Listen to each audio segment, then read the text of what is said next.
The student received a difficult assignment, and his solution shocked the professor. Hello friends, today I will tell you a relatively short story about a young man, which occurred many years ago. Even though the story contains nothing supernatural, I'm not exaggerating when I say it was able to change the lives of millions across the world. In one way or another, every self-respecting successful person knows about it, and I think each one of you should hear it as well.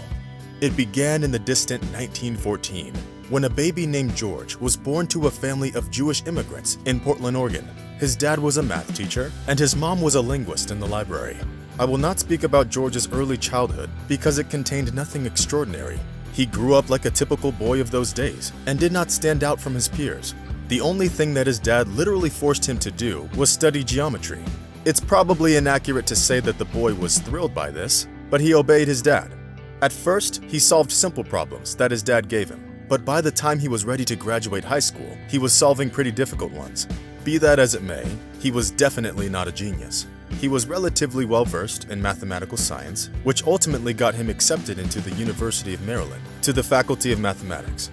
But he was a regular student and was no different from the hundreds or even thousands of others like him. What's more is that George would often allow himself to skip class, which resulted in him being punished with extra homework. By the way, at this point, we have approached our central point, one that can change your worldview. So, imagine the following scenario in the University of California in Berkeley in 1939. A 25-year-old student named George is running down one of the university's long hallways. For unknown reasons, as it happened many times before, he was late to Professor Jerzy Neyman's statistics class. What's more is that he was a whole 20 minutes late. Having caught his breath only a little bit prior to entering the auditorium, he quietly opened the door and entered. The young man wanted to be unnoticed, so he sat down at a desk quickly. Afterwards, he started looking around, trying to figure out what he missed. But when he noticed his professor's face, he realized it was not the best time to draw attention to himself. By the time he showed up in the auditorium, the conditions of 2 math problems were written on the blackboard. George thought that it was the next homework assignment for next class, so the irresponsible student simply copied the problems in his notebook and started listening to the professor while thinking about his own things. But friends, soon after returning home from class, he deeply regretted being late to that class. The problems were very hard, and the young man thought he likely missed something important at the beginning of class, which would have helped him solve the problems. But there was nothing left to do, and he had to seriously struggle for a couple days in order to solve the problems and complete the assignment by the next statistics class. I'll get ahead of myself to say that things turned out to be a lot simpler and a lot more complicated at the same time.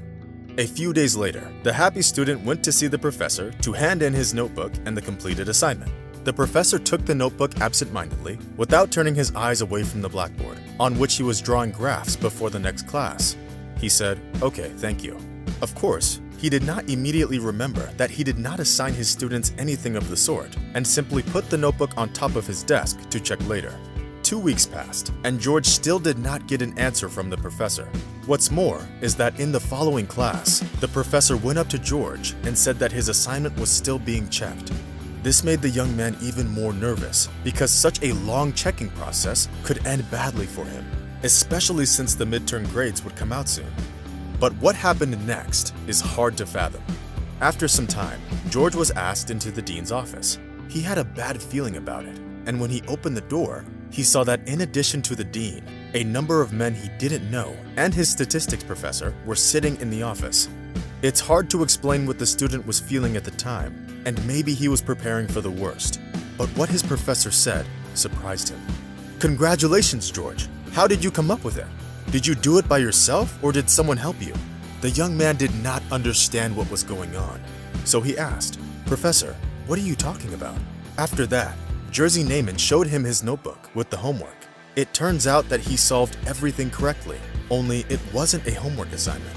When the professor finally found the time to look at the notebook that his student brought him, he could not believe his eyes. He remembered that, at the beginning of one of his lectures, he really did show his students the conditions of those 2 problems. However, those conditions were of 2 unsolved problems. The problems were a mystery that, at the time, not only the professor, but also the rest of the great minds in the whole world could not solve. For decades, The most outstanding mathematicians tried to solve them, and even the most venerable scientists simply struggled. However, George simply did not know that they were unsolvable. Because of a stupid turn of events, he didn't hear the part of the lecture where the professor said that nobody in the whole world was able to solve them. That's how, after struggling for only a few days, George was able to solve them. Professors from the Mathematical Academy of Sciences came to the dean's office to congratulate the student. Our hero's full name is George Bernard Dantzig, a famous scientist of the 20th century who developed the algorithm to solve problems by the simplex method. He is also considered the founder of linear programming and became the first recipient of the von Neumann Theory Prize in 1974. Later, our student received the National Medal of Science and an honorary doctorate from the University of Maryland. In the 1970s, he became a member of the National Academy of Sciences, the National Academy of Engineering, and the American Academy of Arts and Sciences. He authored many papers and books. All this would have likely not happened, and his name would not have been so widely known had he come to that class on time. At least that's what Professor George Dantzig himself used to say, with a smile. Sometimes you're capable of doing the impossible, something that seems completely unrealistic, something that nobody else has done before you. All this is possible only if you yourself do not convince yourself that it's impossible. When asked how he was able to achieve all that, George Dantzig said that had he come to the lecture on time and heard those problems were unsolvable, he would have obviously never been able to solve them. This story is a lesson to the most daring and successful people, innovators of our time, billionaires and pioneers. All of them are convinced that all of our problems are only in our heads and in our perception of what we are doing. Friends, what do you think? Is that really so? Is the whole problem simply us not believing that this or that is realistic? Definitely write your opinions and personal thoughts in the comments. That's all for today. Rate the video if you liked it. See you soon.